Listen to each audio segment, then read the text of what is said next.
Yan nilapit, didi. And pulse rate. Tinini. All pag yung dudoonan. Isa man ada.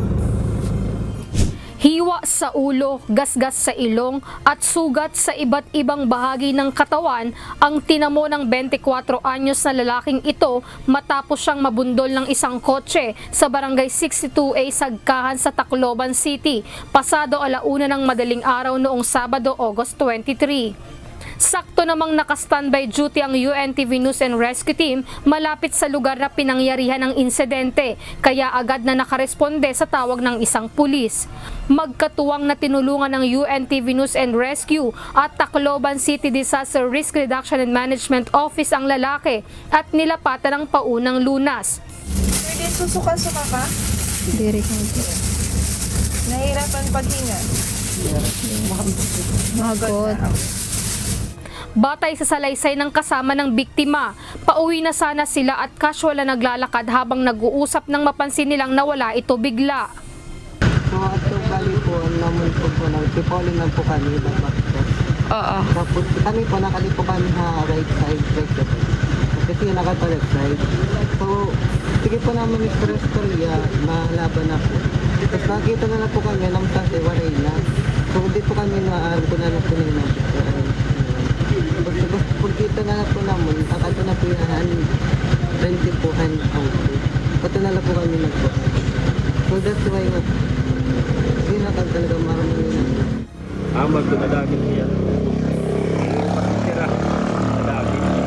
Bag. Isang kapal kami, tikan-tikan. So tumutulog lang po. Ano ko, ayap tao. Ito tao na yan. Amag tumutulog niya. Matapos lapatan ng first aid, dinala ang biktima sa Eastern Visayas Medical Center. Payo naman ng UNTV News and Rescue Team sa publiko para makaiwas sa anumang disgrasya sa kalsada. Manatiling alerto at palaging gumamit ng bangketa. Huwag maglakad sa mismong lane ng mga sasakyan dahil posibleng mahagip ng mga sasakyan. Isa pa sa maaaring gawin kapag tayo ay naglalakad sa tabi ng kalsada, mas maganda na gawin ito na pasalubong sa mga sasakyan. So ang purpose niya is para kung merong mga sasakyan na merong may aberya or masyadong mabilis, natin itong makikita at tayo ay makakaiwas. Pangatlo, gamitin ang pedestrian lanes and footbridge. Pang-apat, magsuot ng mga bright-colored na damit upang agad mapansin lalo na sa gabi. Pang-lima, maging maingat sa kalsada. At pang-anim, huwag gawing palaruan ang kalsada.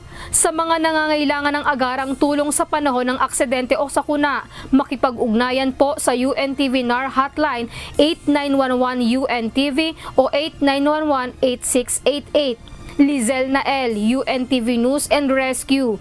Diyos ang aming sandigan, serbisyo publiko ang aming pinahahalagahan.